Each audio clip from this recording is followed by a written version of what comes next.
मेरे प्यारे शहरवासियों, उल्लास सिटीज़न फोरम के एक और नए एपिसोड में आपका स्वागत है। जैसे कि हमने आपसे प्रॉमिस किया था कि बिजली विभाग और उससे संबंधित समस्याएं, उसका भाग 1 हम पहले ही दिखा चुके हैं। अब आइए इसके ऊपर दूसरा भाग कर रहे हैं। मैं सभी शहरवासियों से निवेदन करता हूं, अगर आपने बिजली से संबंधित समस्याएं पहला भाग नहीं देखा है तो कृपया करके वो भाग अवश्य देखिएगा। अब हम शुरुआत करते हैं दूसरे भाग की।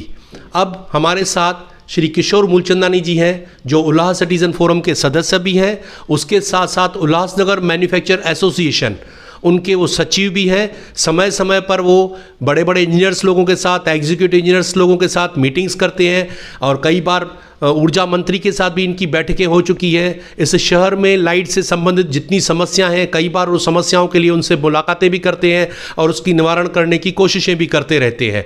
तो आइए उनसे और भी जानकारी लेते हैं कि जो महानगर या अपना महावितरण डिपार्टमेंट है, उससे संबंधित और कौन सी समस्याएं और उसका समाधान कैसे होना चाहिए। किशोर जी, सबसे पहले तो आपका स्वागत है। बात ऐसी है कि जो कॉमन कंज्यूमर रहता है, अब अगर उसने जगह बेच दी या नई ले ली है या बिल्डर से ली है, उसको चेंज ऑफ नेम करवाना हो तो उसके लिए प्रोसीजर क्या है? नरेश जी, सबसे पहले तो उल्लास सिटीजन फोरम के सभी दर्शकों को नमस्कार। आपने जो सवाल पूछा कि चेंज ऑफ नेम के लिए क्या करना चाहिए। चेंज ऑफ नेम के लिए आपको पहले तो एप्लीकेशन देनी पड़ती थी। अब सबसे सरल आसान तरीका है कि आप ऑनलाइन जाइए, ऑनलाइन आप अपना फॉर्म भरिए और डॉक्यूमेंट्स अपलोड कीजिए। उसके बाद में वो डॉक्यूमेंट्स का एक जेरॉक्स प्रिंट आउट निकाल के, उसके बाद एक लेटर लेके कि मैंने ये ऑनलाइन एप्लीकेशन की है, वो आप संबंधित अधिकारी सेक्शन ऑफिस में देकर आप सबमिट कर दीजिए।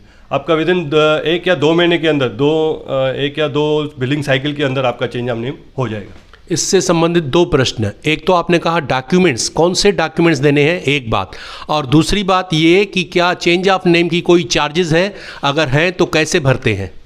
सबसे पहले तो चेंज ऑफ नेम की कोई चार्जेस नहीं है।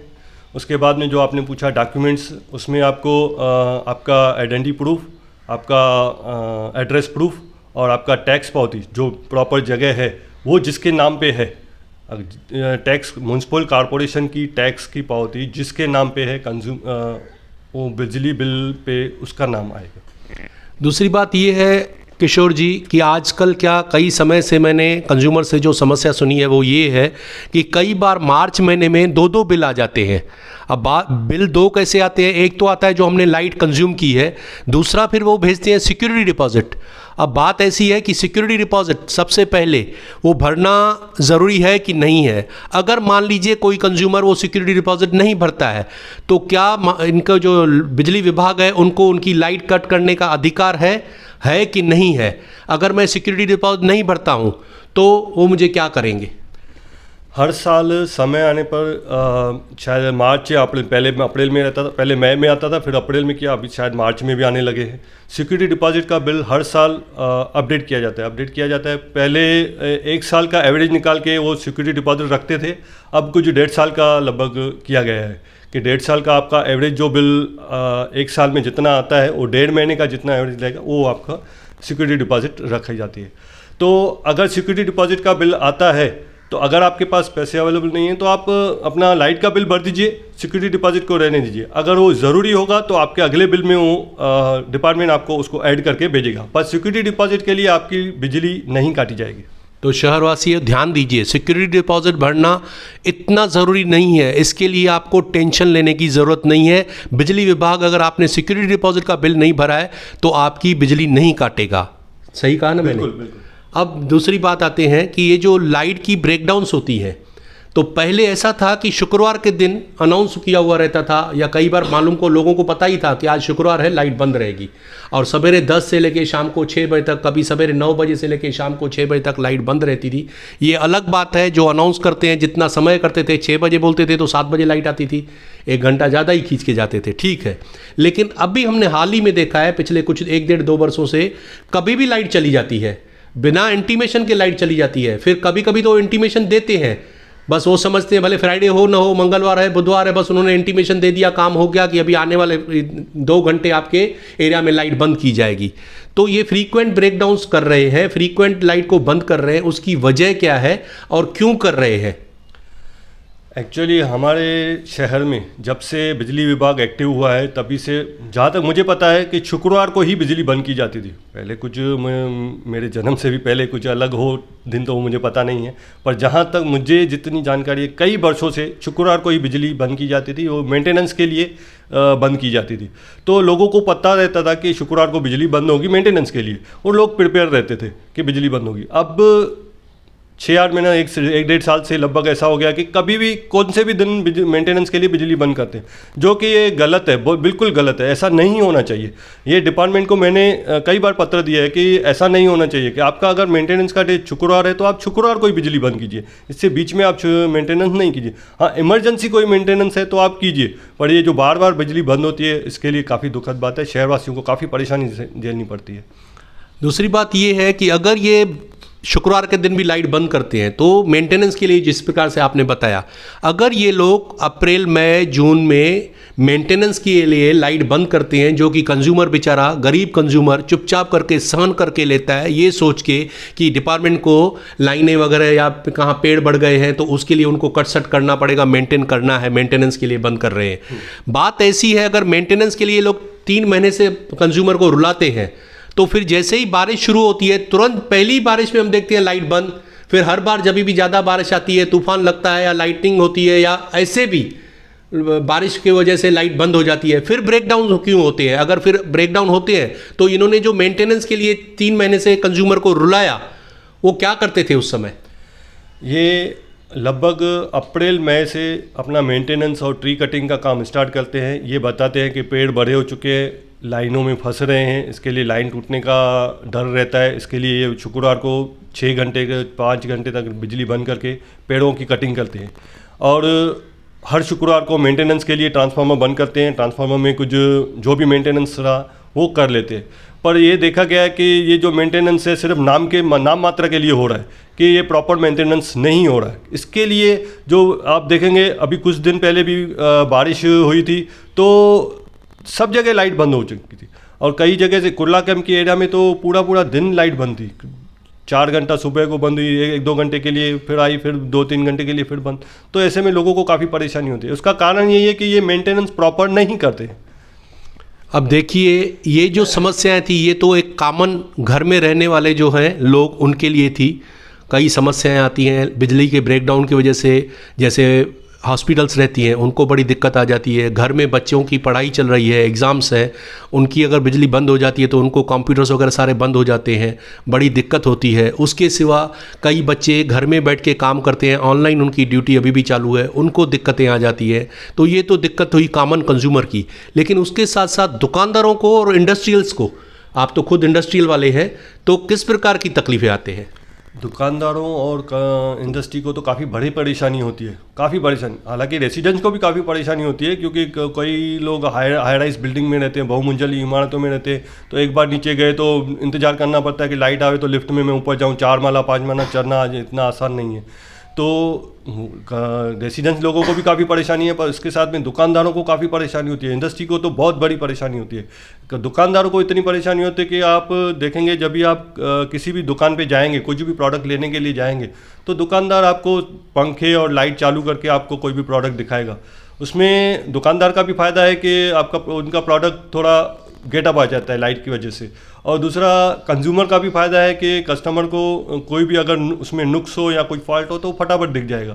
तो ऐसे में अगर दुकान की लाइट बंद होगी तो पहले तो कंज्यूमर आएगा नहीं दुकान पे कि लाइट बंद है, अंधेरे में क्या लूँगा। उसके बाद में अगर किसी को ज़रूरत है आएगा तो दोनों के लिए नुकसान है, दुकानदार के लिए भी परेशानी और कस्टमर के लिए भी परेशानी। और रही बात इंडस्ट्री के लिए तो काफ़ी इतनी वर्स्ट हालत है कि आप यकीन नहीं करेंगे। इस वजह से कई कारखाने यहाँ से छोड़ के, शहर छोड़ के दूसरी जगह जाके अपना कारखाना लगा के बैठे हैं। कारण यही है कि जैसे इंडस्ट्री में आप देखेंगे तो हमारे शहर में छोटे छोटे कारखाने हैं, लघु उद्योग है। लोग घरों में काम करके अपना रोजगार चलाते हैं, घर के लिए खर्चा निकालते हैं।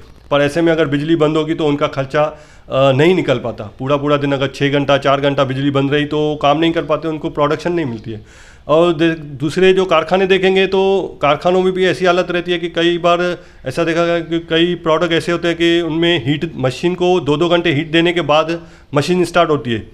जैसे सुबह को 9 बजे हीट दी तो 11 बजे तक मशीन स्टार्ट होगी, उसके बाद कंटिन्यू लाइट अपना प्रोडक्शन चालू रहती है। अगर लाइट चालू रही तो प्रोडक्शन चालू रहती है। इसमें अगर बीच में अगर आधे घंटे के लिए भी लाइट बंद हो गई तो वो हीट लॉस भी हो जाती है। तो उसके लिए फिर से अगर आधे घंटे के बाद लाइट आई तो फिर 2 घंटे के लिए हीट देनी पड़ेगी। उसमें नुकसान क्या होगा, एक तो जो हीट देनी पड़ी उसमें लाइट का बिल बढ़ जाएगा, वो वेस्टेज है। उसके बाद में प्रोडक्शन लॉस होगी। उसके बाद में कारखाने वालों को काफ़ी परेशानी होगी, क्योंकि मतलब कोई इसके लिए कोई बता नहीं सकते कि कितनी परेशानी होगी लोगों को। इसके लिए लोग कारखाना बार बार बिजली बंद होने की वजह से यहाँ पे कारखाना बंद करके शहर छोड़ के जा रहे हैं। क्या किशोर जी इस बात में सच्चाई है कि महाराष्ट्र में जो बिजली सप्लाई की जाती है, पूरे भारत देश के अंदर जितने भी राज्य हैं, सबसे महंगी बिजली अगर दी जाती है तो महाराष्ट्र में दी जाती है? सबसे महंगी तो नहीं बोल सकते कि पर ऐसा बोल सकते हैं कि कई राज्य हैं जो हमसे सस्ती बिजली लेते हैं, कि ऐसे कुछ 1-2 राज्य होंगे जिनकी बिजली हमारे आसपास होगी, पर ज़्यादातर हमें देखा गया है कि महाराष्ट्र में बिजली काफ़ी महंगी है। पूरे देश में महाराष्ट्र में बिजली काफ़ी महंगी है। इस बात में कितनी सच्चाई है? हमने सुना है आने वाले दिनों में तकरीबन 30% से ज़्यादा बिलों में या लाइट के बिल में बढ़ोतरी होने वाली है, बिजली के जो दरें हैं उसमें बढ़ोतरी होने वाली है। ये हमने पेपर के माध्यम से भी हमें भी पता चला कि करीबन लगभग 37% बिजली के बिल रेट्स बढ़ाए जाएंगे, पर अभी वो आने के टाइम पता चलेगा कि कितने % बढ़ाए जाते हैं। किशोर जी, हमने बहुत सारी समस्याएं आपके सामने उठाई। मैं केवल इतना पूछना चाहूँगा, ये समस्याएं तो बेचारे कंज्यूमर जानते भी हैं, झेल भी रहे हैं, मेरे शहरवासी भुगत रहे हैं, तो इसका आखिर समाधान क्या है? इसका समाधान एक्चुअली तो कोई नज़र नहीं आ रहा। इसके लिए एक ही समाधान मुझे तो लगता है कि हमें एक बिजली विभाग के खिलाफ एक आंदोलन करना पड़ेगा, जिसमें हम सबको मिलके बिजली विभाग के खिलाफ हमें जोरदार तीव्र आंदोलन करना पड़ेगा, जिससे हमें शहर के वासियों को बिजली प्रॉपर मिले। तो देखा अपने मेरे प्यारे शहरवासियों, लेकिन मैं समझता हूँ इसमें जो हमारे शहर के एमएलए हैं, 3 एमएलए हैं हमारे शहर में, इनकी बहुत बड़ी भूमिका है। मैं भूमिका बताऊँ क्या कर सकते हैं वो? कम से कम हर महीने में कम से कम एक बार बिजली विभाग के जितने अधिकारी हैं उनकी मीटिंग बुलाएं, भले 1 घंटे के लिए बुलाएं, 1.5 घंटे के लिए बुलाएं, और उसमें जो भी कंज्यूमर्स को समस्याएं हो रही है, जो भी इस प्रकार से अभी हमने समस्याओं के बारे में जिक्र किया, वो सारी उठा के उनसे चर्चा करें और उनसे कहें कि ये आप कैसे इम्प्रूव करोगे, आपको क्या तकलीफ है, क्यों नहीं इम्प्रूव हो रही है। अगर उनके पीछे कोई हाथ धो के लगा रहा, वो एमएलए को पावर है, एक आम आदमी को पावर नहीं, लेकिन एमएलए को पावर है, उसके अंदर आता है, उसको बुला के अगर उनको बोलेंगे तो कुछ सुधार आ सकता है। उसके सिवा अगर हमारे शहर के जो 3 एमएलए हैं अगर फंड्स वगैरह स्टेट गवर्नमेंट से लाते हैं, तो जो आउटडेटेड हमारे इंस्ट्रूमेंट्स हो गए हैं, ओवरहेड वायर्स हो गई है, ट्रांसफार्मर्स हो गए हैं, सब स्टेशंस, तो उनके लिए जो पैसों की ज़रूरत है वो भी एमएलए फंड्स ला सकते हैं।